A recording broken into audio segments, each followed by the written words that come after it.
where you live, where you work, is it inspiring you? Is it an environment that's inspiring you to achieve your goals? This is a really special trophy that my husband has just won for being a world champion in weaponry. Yes, he's a martial artist. And this is obviously in our home. I'm in the kitchen in our home.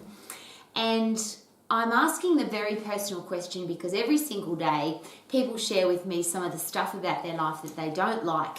It's either they don't like that they're not healthy, fit and strong, they don't like their career or business or job that they're in, they don't like where they live, they don't like the people that they live with, they don't like their financial situation.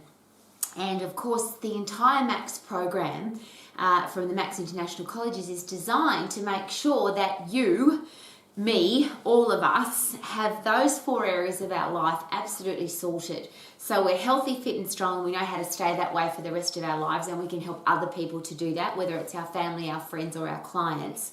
That we have a career or business that we love, that we are financially free and we can live in a place that inspires us to achieve our goals. One of the other things I always talk about is, do you have the music in you? If you do, then you've got to sing. If you've got the music in you, you can, you should, and you must sing. Life is too short or too long, and I always use both of those examples. Life can be really short, as we know. We don't know how long we've got, and the only thing we do know is we're all going to die. We just don't know when. So the question is, what am I going to do with the time from when I'm alive, when I'm born, which is one of the magnificent moments in life, obviously. It's an epic moment because we were born. Find out why you were born and then live your life, because we don't know how long we've got. And then the reverse of life being short is it could be really long.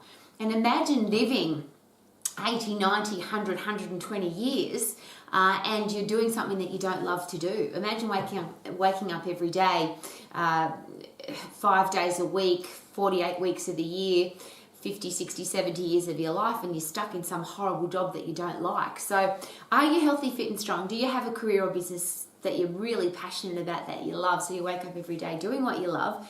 Is it creating financial security for you so that you can live in a place that inspires you and excites you, so that when you look out the window every day, it's a, wow, I love living here. This is the great I want to live here. I love living here.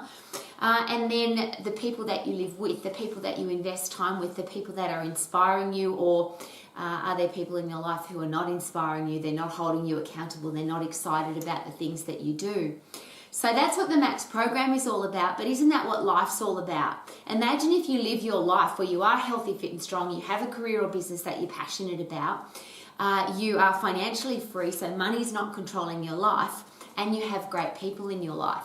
So how do you do that, and how do you make sure that every single day you are focusing on all of those things? So what did I do today to make sure that I'm healthy, fit and strong, and I'm getting healthier, fit and stronger every single day? What did I do today to get better at my business, better at my career?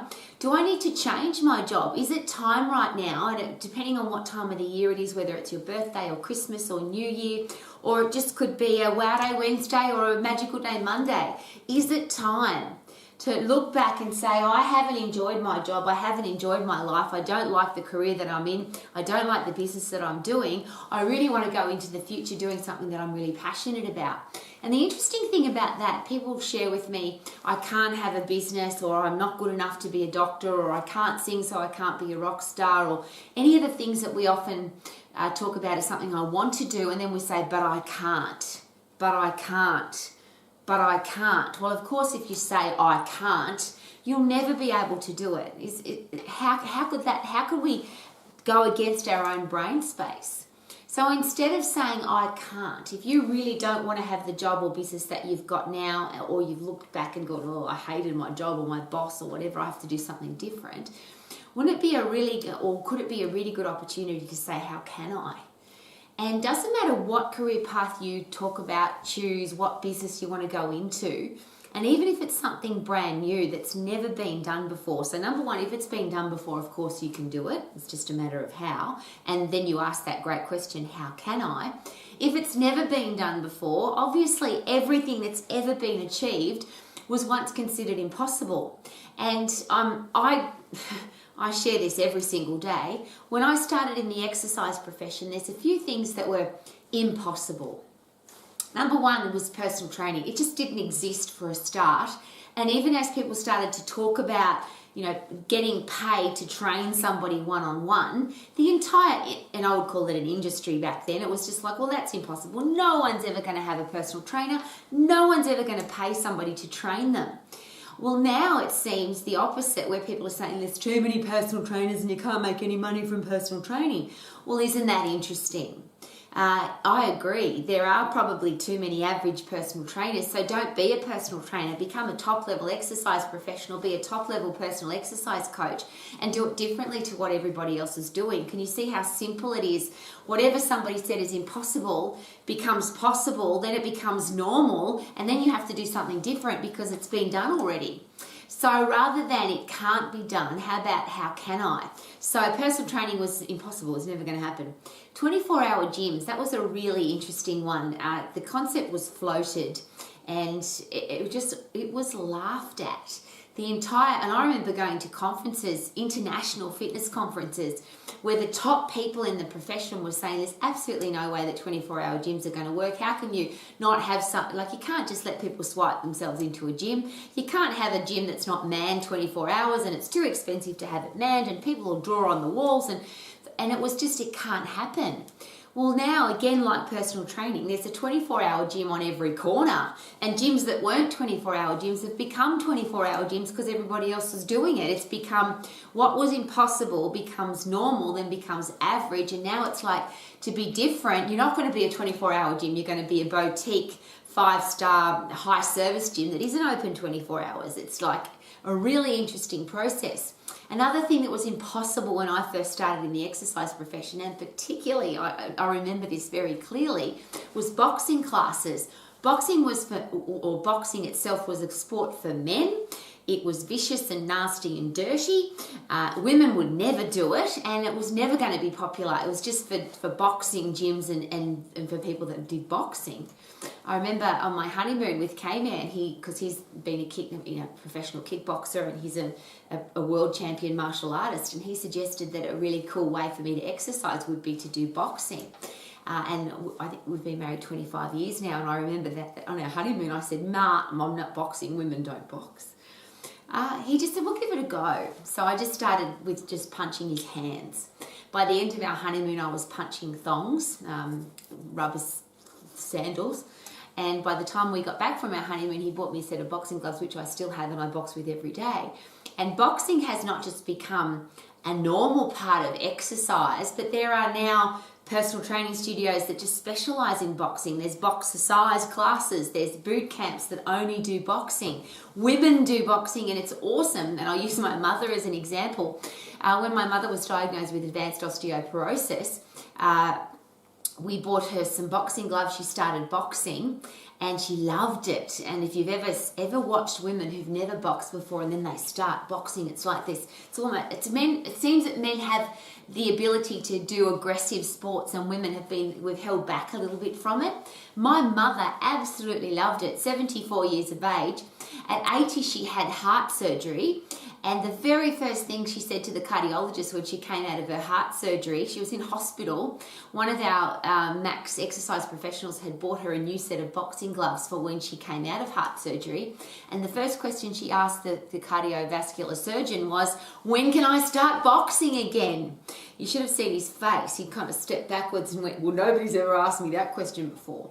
I'm sharing that with you because boxing was considered impossible. The other one that really interesting when Les Mills classes started, which was pre-choreographed classes with the same music, with the same exercise for 6 to 8 weeks at a time. And people just said, no one's ever going to do that. That's impossible. And now Les Mills is one of the most popular group exercise programs, pre-choreographed programs worldwide. So if somebody says to you, you can't do it, it's not possible, why would you believe them? Everything that's ever been achieved was once considered impossible. So my question is, what do you want to do, or what will you do every single day to make sure that you're healthy, fit and strong, to make sure that you don't get stuck in a lousy, stinking, rotten job that you don't like?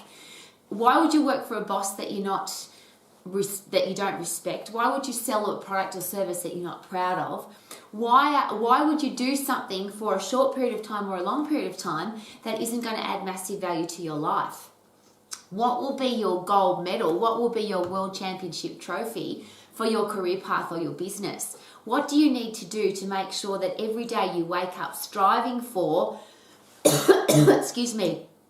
striving for your world championship, which for me, sport's a great thing, but to have a career or business that you're passionate about and be able to do that every day and become really good at it, wouldn't that be just a great way to live every day? Of course, the career that you love, the business that you're proud of, and financial freedom go together. Because if you're really good at something and if you're adding massive value to people's lives and if it's what you're passionate about, that's the sweet spot and that's going to give you financial freedom, of course. And if somebody tells you that's not possible, it's probably a good idea to do this.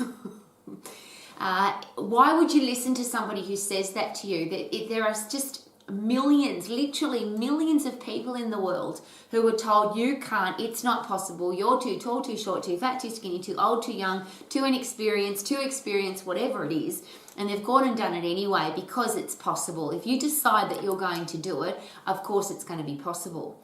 Now, the really interesting thing when it comes to relationships, and I always ask this question, why would you have people in your life who disrespect you, who are not excited about your goals, people who are heading you in a direction that might not be heading you in your direction?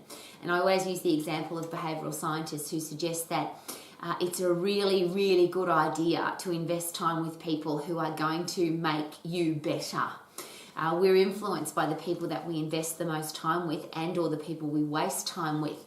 And if you've got people in your life who are holding you back or pulling you down or criticizing you or not giving you the respect that you deserve, and vice versa, if you've got people in your life that you're not respecting, that you're not excited about them achieving their goals, if you're not holding them accountable to being successful and achieving and doing, then why would you have those people in your life? And it's a confrontational question, it's a personal question, but I always ask the question because is it possible that the people that we have in our life, yes, have an influence over our life, but they can also add massive value to our life versus they can detract a massive amount of value from our life. So a really great question from a business point of view, from your career path, from the way you feel about your body physically and mentally, from the choices that you make about where you live and who you invest time with and where you go and what you achieve. The big question is, are all of those things choices? And if we choose how we're going to live our life, is it possible that it's going to be a much more exciting, interesting, happy life than if we have somebody else tell us how we should live? And I'm sure you've got people in your life, and you might have even heard yourself say this, if it wasn't for those people, I'd be doing this, or if it wasn't for my shitty, terrible job, I'd be healthy, or if it wasn't for the people that treated me a certain way at a certain time in my life, I'd be a different person. Well, the psychiatrists, psychologists, and behavioural scientists will suggest that if we're blaming other people, if we're justifying why we don't live a certain way, when we've got a choice on how we live our life, that we become very mentally weak, we become mentally unhealthy, even depressed and angry because we're not taking responsibility for our life. So that's my really important question. How do you want to live your life? Is where you live and what you do inspiring you to get bigger, better, stronger, tougher, wiser, and have a better life? Is it keeping you average, the same, boring, ho-hum, ordinary, or is it pulling you back and you're thinking, my life is really crappy? Interestingly, most people make change when things are really crappy.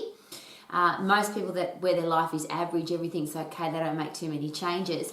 And interestingly, the people that are doing exceptionally well, these world champions, I'm married to a world champion who, I think this trophy made it 29 times world champion. But on the goals board, it's 40 times because K-Man's worked out in his life that from the time that he has to be able to compete right through Masters, that he should be able to win in his lifetime 40 world championships, which is a pretty cool goal to have when you're nearly 60 years of age. So what you're doing and where you're going and who you invest time with, are they all inspiring you to be your very best? Are they keeping you average or are they holding you back? and who's responsible for those choices. And if we take responsibility for our life, wouldn't we be the person who says, you'll see me waving from the top or dead on the side, but I'm not coming back, I'll do it or die?